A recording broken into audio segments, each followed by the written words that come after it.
سب سے بڑی مجرم قوم 10 کروڑ مغربی پاکستانی. یہ میں ڈنکے کی چوٹ کہہ رہا ہوں اور بہت عرصے سے کہہ رہا ہوں، اس لیے کہ ہم وہ لوگ ہیں کہ جنہوں نے اسلام کے نام پر ملک بنایا.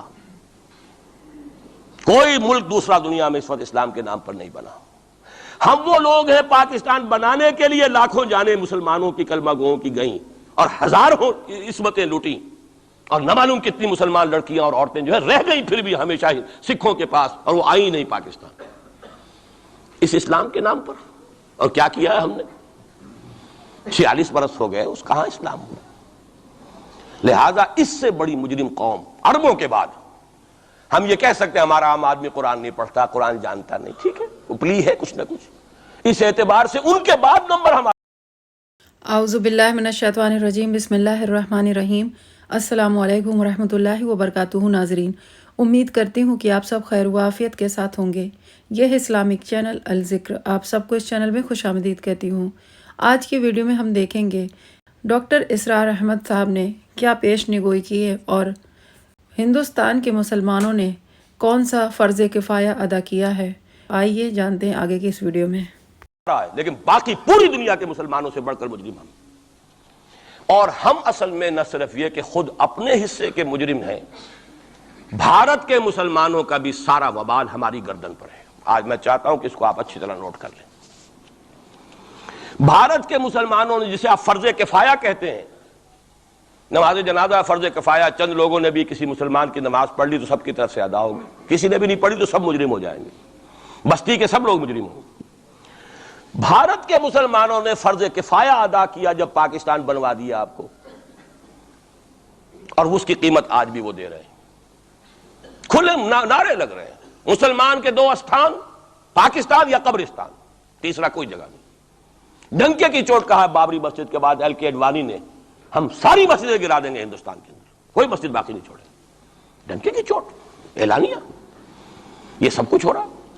اور یہ نعرے تو نہ معلوم کب سے لگ رہے ہیں، اور نہ معلوم کب سے میں یہاں ان مسجدوں کے اندر بھی اور اپنی تقریروں میں وارن کرتا رہا ہوں کہ کیا وہاں ہو رہا ہے. لیکن ہمارے تو کان پر جوں نہیں ریگتی. ہمارے تو وہی دھندے ہیں، وہی کاروبار ہے، اپنا بزنس ہے، اس کے سارے مسئلے ہیں، اس کی اپنی بلڈنگیں ہیں، اپنی موٹریں ہیں، اپنے ٹیلی ویژن ہیں، اپنے کئی کورسز کے ڈنرز ہیں. اللہ خیر صلی اللہ، ہمیں بحث کیا اسلام سے؟ تو بتائیے ہم سے بڑا مجرم کون ہوگا؟ آج جو کچھ ہندوستانی مسلمان پر بیت رہی ہے اس کا جرم ہمارے کندھے پر. یہ میں جذباتی انداز میں نہیں کہہ رہا، میں تو 2 اور 2 4 کی طرح ثابت کر سکتا ہوں. انہوں نے فرض کفایہ ادا کر دیا. اور اس وقت یاد کیجئے مولانا ابوالکلام آزاد، مولانا مدنی، جمعیت علماء ہند کے علماء اپنے تقدس اور اپنے تدین اور اپنے تقوی کے اعتبار سے انکویسچنیبل، کوئی شک و شبہ نہیں ہو سکتا ان کی نیت پر اور ان کے تقوی پر اور کردار پر. انہوں نے کیا کہا تھا؟ یہی کہا تھا کہ یہ پاکستان بنا کر تم مسلمانان ہند کو 3 حصوں میں تقسیم کر دو گے. 3 میں کہا تھا، 2 میں نہیں، 3 میں. حالانکہ بظاہر تو ایک پاکستان بن رہا تھا نا، لیکن یہ مولانا ابوالکلام آزاد کے الفاظ تھے کہ 25 برس سے زیادہ یہ 2 خطے یکجا نہیں رہ سکتے. اور 25 برس کیا، 24.25 برس میں ٹوٹ گیا پاکستان. 25 برس پورے نہیں ہوئے، اور ان کے الفاظ تھے یہ کہ 25 برس سے زائد جمع نہیں رہ سکتے. 24.25 برس میں ختم ہو گیا. 16 دسمبر 1970 کو پاکستان ختم ہو گیا. ہو گیا کہ نہیں ہو؟ 71 کو. بہرحال نوٹ کرنے کی بات ہے. ہم نے کیا کہا تھا؟ میں بھی مسلم لیگی تھا، میں نے بھی نعرے لگائے ہیں، چاہے غیر شعوری دور تھا، ہائی اسکول اسٹوڈنٹ تھا. پاکستان کا مطلب کیا، لا الہ الا اللہ، فلک شگاف نعرے لگائے ہیں. اور نوائے وقت کا پرچہ انتظار کرتے تھے اسٹیشن پر کھڑے ہو کر، حصار ریلوے اسٹیشن کے اوپر، کہ اب گاڑی آئی اور اب نوائے وقت لیا، اور پھیل گئے پورے شہر میں اس کو پہنچانے کے لیے. ہم کیا کہا کرتے تھے؟ جی نہیں، 2 طرف سے پاکستان جو ہے مضبوط پاکستان ہوگا. ہندوستان میں کسی ہندو کو جرت ہوگی مسلمان کے لیے کوئی میلی نگاہ سے دیکھنا بھی؟ وہ سارے خواب کہاں گئے؟ وہ تو حرم ہوئے. وہ 2 طرف کا جفا تھا وہ تو ختم ہوا، اس لیے کہ وہ زنبور تو اب رہا ہی نہیں، وہ تو کھل گئی، نوٹ ہی ختم ہوئی وہ مشرقی پاکستان. اور حال یہ ہے کہ آپ کی وزیر اعظم بنگلہ دیش نے یہ بھی پسند نہیں کیا کہ بابری مسجد پر جو بیان تھا وہ نواز شریف صاحب کے ساتھ مشترک بیان دے دیں. یہ اشتراک بھی دنیا کے سامنے نہ آ جائے کہ مشرقی پاکستان سابقہ اور اس وقت بنگلہ دیش کی وزیر اعظم اور مغربی پاکستان جو اب وٹ ریمینز آف پاکستان کے تحت صرف پاکستان ہے، اس کے وزراء اعظم نے مشترکہ بیان دے دیا. یہ بھی نہیں آنا چاہیے. یہ حال ہے ہمارا. حالانکہ بات اپنی جگہ پر کوئی ایسی نہیں تھی، کوئی سیاسی نہیں، ایک مذہبی معاملے کے اوپر اظہار رائے کرنا تھا. اس نے کہا نہیں، آپ کے ساتھ مشترک بیان میں نہیں دوں گی. نہیں دیا اس نے. تو وہ جو تھا دو طرف سے جب تھا وہ تو سن 71 میں کھل گیا. جو ہمارا حال ہے وہ تو ہونا ہی تھا. یہ ملک بنا اسلام کے نام پر، اس کا استحکام ہو سکتا تھا تو صرف اسلام کی بنیاد پر ہو سکتا تھا. اسلام سے غداری کی، لہذا یہاں تو اب قومیتیں ہیں، یہاں تو اب ایتھنک اور ریجنل اور نہ معلوم کس کس قسم کی اور لنگوسٹک جو ہے نیشنلٹیز ہیں، نیشنلزمز ہیں. وہ جو ایک امت ایک وقت میں بن گئی تھی، ایک قوم، مسلم قوم ہندو کے مقابلے کے لیے، وہ تو ختم ہوئی. اور حال کیا ہو گیا ہے؟ اس سے پہلے بھی کبھی کبھی ہندو مسلم فسادات ہوتے تھے. کیا سندھ سے مسلمان نہیں پہنچ جاتا تھا وہاں ریلیف کے لیے؟ کیا پنجاب سے اور سرحد سے مسلمان نہیں جاتے تھے؟ بہار نہیں گئے تھے؟ کیا کانپور کی مسجد شہید ہوئی تھی 1915 میں تو پوری ہندوستان سے مسلمان نہیں پہنچ گئے؟ آپ کیا کر رہے ہیں؟ مندر گرا دیے. یہاں بڑی بہادری کا کام کیا، مندر گرا دیے. شرم سے ڈوب مرنے کا مقام ہے. یہاں بھی گویا کہ ہم اپنے عمل سے اسلام کی مخالفت کر رہے ہیں. اسلام تو اجازت نہیں دیتا. آپ کسی اور کے جرم کی سزا کسی اور شخص کو نہیں دے سکتے. ہمارے پاس تو یہ سیکریٹ ٹرسٹ ہیں. یہ لوگ ذمہ وہ اپنے آپ کو منواتے نہیں، لیکن ہمارے تصور سے، اسلام کے تصور سے ذمہ ہیں. ان کی جان، مال، عزت، آبرو، ان کی عبادت گاہوں کی حفاظت کا ذمہ ہے ہمارا. ایک بڑی بہادری کی ہے. ذرا سوچئے تو صحیح، کیا دنیا نے سوچا ہوگا؟ اور نتیجہ کیا نکلا؟ اگر کسی درجے میں بھی بابری مسجد کی شہادت پر کوئی دنیا میں کوئی رائے عامہ ہو سکتی تھی کوئی ہندوستان کے خلاف، ختم ہو گئی. جو انہوں نے کیا 10 گنا تم نے کر لیا. تم نے ایک مسجد گرائی ہے، تم نے اتنے 100 کہتے ہیں، پتہ نہیں، مجھے تو معلوم نہیں 100 گرائے کتنے گرائے ہیں. بہرحال جتنے مندر تھے تم نے گرا دیے. فرق کیا ہے؟ ایک کردار ہے تمہارا، ایک ہی تمہارا اخلاق ہے، ایک ہی تمہارا معیار ہے، کوئی فرق ہی نہیں. بلکہ وہاں تو کم سے کم یہ تو ہے، دنیا کی آنکھوں میں دھول ڈالنے کے لیے کم سے کم یہ کہ فارن منسٹری جو ہے اس نے ریزائن کیا. ہم نے مان لیا جی ہم نہیں کر سکے، ہم مجبور ہیں. حالانکہ سب ان کی اجازت سے ہوا ہے، بلکہ ان کی ملی بھگت سے ہوا ہے. لیکن یہ کہ کلیان سنگھ نے فوراً استعفیٰ دے دیا، منسٹری ختم. پھر وہ بھارت کی مرکزی حکومت نے اور بھی پارٹیز کو بھی بین کر دیا. اور اس کے بعد یہ ہے کہ انہوں نے حکومتیں بھی 3 اور صوبوں کی توڑ دی. وہ تو سرخرو ہو گئے پوری دنیا کی جو رائے عامہ ہے. ہم اس کے سوا کیا کر سکتے ہیں؟ ہمارا ایک دستور ہے، دستور میں جو بھی صوبائی حکومت ہوتی ہے اس کی اجازت کے بغیر ہم فوج بھیج نہیں سکتے.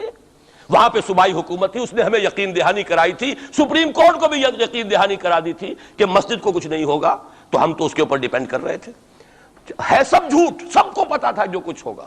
اندر خانے ملی بھگت تھی. لیکن یہ ہے کہ کم سے کم انہوں نے فیس سیونگ کے لیے ان کے پاس مواد موجود ہے. آپ کے پاس تو وہ بھی نہیں. آپ کے تو اخبارات نے لکھا ہے کہ کارپوریشنز کے ٹریکٹرز جو ہیں گئے ہیں گرانے کے لیے، اور وزراء جو ہیں، ایک وزیر کا نادر پرویز کا تو نام آیا ہے، اخبار میں خبر تھی، ہم نے بھی پڑھی تھی، فوٹو بھی دیکھا تھا کہ وہ خود ہاتھ میں پھاوڑا لے کر جو ہے وہ منظر گرانے کے لیے چلے. یہ جو صورتحال ہے جان لیجئے. اس وقت میں آپ کو بتانا چاہتا ہوں ہندوستان کے مسلمان پر تو جو قیامت بیت رہی ہے. میں نے اپنا ایک تاثر کچھ عرصے پہلے یہاں پہ بیان کیا تھا، رہا ہے میرا تاثر، اور وہ ہے اصل میں وہ لاسٹ سپر جو ہے انجیل میں جس کا تذکرہ ہے حضرت مسیح علیہ السلام نے جو آخری کھانا رفع سماوی سے قبل کھایا ہے اس باغ میں جہاں روپوش تھے اپنے حواریین کے ساتھ. تو اس میں یہ الفاظ آئے ہیں، میں نہیں جانتا صحیح ہیں غلط ہیں، وہ ایک علیحدہ بات ہے، کہ آپ نے وہ روٹی توڑی اور کہا کھاؤ، eat and this is my flesh, یہ میرا گوشت ہے، کھاؤ. اور اس کو کہتے ہیں وائن، کوئی مشروب ہوگا جو بھی ہوگا، ڈالا کہ پیو، drink and this is my blood. میرا احساس ہمیشہ یہ رہا ہے. اس کے بعد کچھ ماند پڑ گیا جب یہاں مسلمان نے یہاں مارا ہے اور کچلا ہے اور زندہ آگ میں جلایا، پھر بات ختم ہو گئی. میرے دل کے اوپر سے وہ احساس ختم ہو گئے. وہاں ہندو کے ہاتھوں جب مسلمان کے ساتھ یہ کچھ ہوتا تھا تو پھر جب میں کھانا کھاتا تھا محسوس کرتا تھا کہ میں ہندوستانی مسلمان کا گوشت کھا رہا ہوں اور ہندوستانی مسلمان کا خون پی رہا ہوں. یہ ہمیں عیش جو یہاں حاصل ہے، جو آرام حاصل ہے، جو ہمیں یہاں پر سہولتیں حاصل ہیں، جو معاشی اس کی کاسٹ پر ہے. اس نے آپ کو یہ ملک لے کر دیا اور آج تک اس کی قیمت ادا کر رہا ہے. اور ہم جو ہے عیش کر رہے ہیں، گل چھرے اڑا رہے ہیں. یہاں جس کے پاس 2 پیسے ہو گئے برقع اتار کے اس نے پھینک دیا. یہ معلوم ہوتا ہے کہ یہ تو مفلسی کو چھپانے کا ذریعہ تھا. 4 پیسے ہوں، اچھے کپڑے پہنے ہوئے ہوں، میک اپ صحیح کیا ہوا ہو تو پھر برقعے کی کیا ضرورت ہے؟ اور میں نے شاید سنا ہے آپ کو، مجھ سے تو چند لڑکیوں نے یہ الفاظ کہے باقاعدہ. میں جب پریکٹس کرتا تھا لاہور میں کرشن نگر میں، تو ایک گھرانے کی، اور مجھے معلوم ہوا کہ ان کے والد انتہائی نیک تہجد گزار. کئی لڑکیاں تھیں بہنیں، ایک ہی تقریباً عمر 200 سے 1.5 سال کی. کبھی وہ آتی تھی کلینک میں میرے تو برقعے سمیت، کبھی آ رہے ہیں تو بغیر برقعے کے. تو میں نے پوچھا یہ کیا تماشا ہے آپ لوگوں کا، کبھی بغیر برقعے کے کبھی برقعے سمیت. صاف جواب دیا، میں ان کے الفاظ کوٹ اینڈ کوٹ میں ان کے الفاظ کوٹ کر رہا ہوں. ڈاکٹر صاحب جب ہمیں کوئی میک اپ کرنے کا، کپڑے بدلنے کا موقع نہیں ملتا تو ہم برقع پہن لیتے ہیں، اور جب ہمیں موقع ملتا پھر ہم برقع کائے کو پہنتے. تو گویا کہ اس کو چھپانے کا ذریعہ برقع ہے کہ کپڑے میلے ہیں، میک اپ نہیں کیا تو لہذا برقع پہن لیا. یہ ہے حال پاکستان میں اسلام کا جو ہم نے بنایا ہے. تو میں جو کچھ دیکھ رہا ہوں وہ یہ ہے کہ ہندوستان میں تو قیامت، اب وہاں جو آفیشیل فگرز ہیں 1000 1200 کتنے ہیں، لیکن کم سے کم 10,000 آدمی، اور اب یہ چین ہے فسادات کی. کل کے اخبار میں احمد آباد کی تھی، کبھی کہیں ہے کبھی کہیں ہے. اور واقعہ یہ ہے کہ تبصرے یہ ہو رہے ہیں کہ ہندو فنڈامنٹلزم از آن دی رائز. یہ جو کچھ ہوا ہے، جتنا بھی اس کے اندر ان کو گرایا گیا ہے، ان کی حکومتیں گرائی گئی ہیں، اس سے انہیں تقویت حاصل ہو رہی ہے. They are getting stronger and stronger. Congress کے لیے اب اپنی جو ہے جان بچانی مشکل ہے، اور اس وقت سب سے بڑا ان کے لیے جو ہو گیا وہ یہ ہے کہ وہ کمیونسٹوں کی سپورٹ کے بغیر چل نہیں سکتے. اور کمیونسٹ جو ہے وہ ان کی جو اس وقت وہ امریکہ کے زیر اثر جو اپنی اکنامک پالیسیز چینج کر رہے ہیں اس کا ساتھ دینے کو تیار نہیں. تو یہ ڈائلیما ہے. فنڈامنٹلزم اصل جو چلا ہے وہ ہندوستان میں چلا ہے، بدنام پوری دنیا میں مسلمان ہو گیا. لیکن اب اس کا میں بلیم نہ امریکہ کو دے سکتا ہوں نہ کسی اور کو. یہ تو اے باد سبا ہم آوردہ توستی، ہمارا اپنا کیا دھرا ہے. یہ 1925 یہ جو دوسری جماعتیں ہیں، وی ایچ پی ہے، وشوا ہندو پریشد، یہ اس کی ایک ذیلی تنظیم ہے، جیسے جماعت اسلامی کی ذیلی تنظیمیں ہیں اسی طرح کی ذیلی تنظیم ہے. آر ایس ایس خود کبھی نہیں آئی پالیٹکس میں، اور 2 مرتبہ تاریخ میں اس کو بین کیا جا چکا ہے ہندوستان میں. چونکہ آر ایس ایس کا آدمی تھا جس نے گاندھی کو ایسیسینیٹ کیا تھا 1948 میں. دی پارٹی واز بینڈ.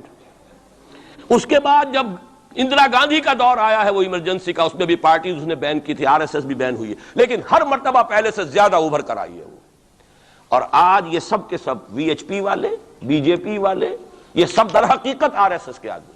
کہ اس وقت ہندوستان میں مسلمانوں کی حالت بہت مخدوش ہے. کتنا بڑا انہوں نے قدم اٹھایا ہے، اور مسلمان کیا کر سکتا تھا؟ کوئی ریزنٹمنٹ کی ہزاروں سینکڑوں، اور پولیس والوں نے بھولے، وہاں کوئی اس وقت رائٹس نہیں ہوئے. اور صاف کہا ہے ریڈیوز نے بھی، بی بی سی نے بھی، پولیس کی فائرنگ سے مارے گئے. ایک دن میں 300 آدمی بامبے کے اندر جو ہلاک ہوا ہے پولیس فائرنگ سے ہوا. کیسے مقابلہ کر لیں؟ فوج کا کیسے کر لیں؟ پولیس کا کیسے کر لیں؟ اس اعتبار سے جو کچھ وہاں بیت رہی ہے وہ تو بیت رہی ہے. جو ہم پہ گزری سو گزری مگر شب ہجراں. اب یہ معاملہ پاکستان والوں کے سوچنے کا ہے، جو ہم پر گزرے گی. کچھ لوگ ہمارے ہاں بڑے دانشور بنے پھرتے ہیں اور بڑے شوق سے ارے ہندوستان ٹوٹ جائے گا. وہ تو ٹوٹے گا، لیکن اس کے ٹوٹنے سے پہلے تم پر جو آفت ٹوٹے گی اس کا تمہیں تصور نہیں. تم سمجھتے ہو کہ یہ جو لکیر کھینچی ہوئی ہے سرحد کی، یہ بچا لے گی، جبکہ اصل مجرم تم ہو، میں ہوں، آپ ہیں، جنہوں نے ان کی کوسٹ پر یہاں عیش کے اپنے ایوان سجائے ہیں، ان کا خون پی رہے ہیں یہاں پر عیش گاہوں کے اندر. ہم ہیں اصل مجرم. تو ہم در حقیقت وہ عذاب الہی جو ہے بالکل سر پر آ چکا. اور یہ میں بتا چکا ہوں کہ اول نمبر مجرم مسلمانان عرب، نمبر 2 مسلمانان پاکستان. لیکن قوم یونس کی طرح سے ایک امکان ہے کہ ہم ابھی توبہ کریں، روئیں، گڑ گڑائیں، فیصلے کریں، زندگیوں کو بدلیں. انفرادی توبہ جب تک نہ ہوگی تو اجتماعی کیسے ہو جائے گی؟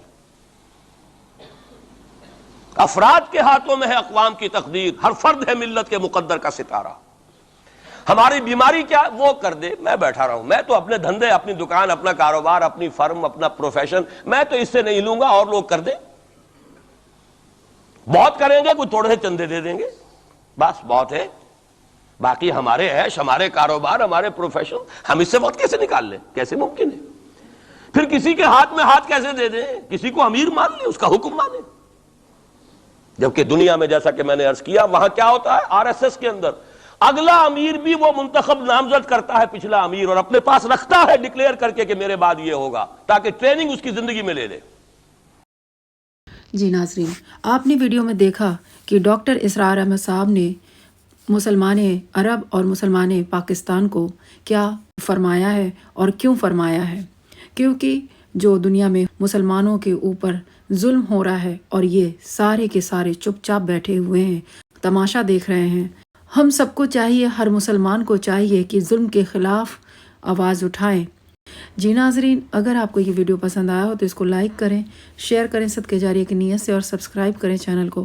میں نیکسٹ ویڈیو میں پھر ملوں گی، تب تک کے لیے اللہ حافظ۔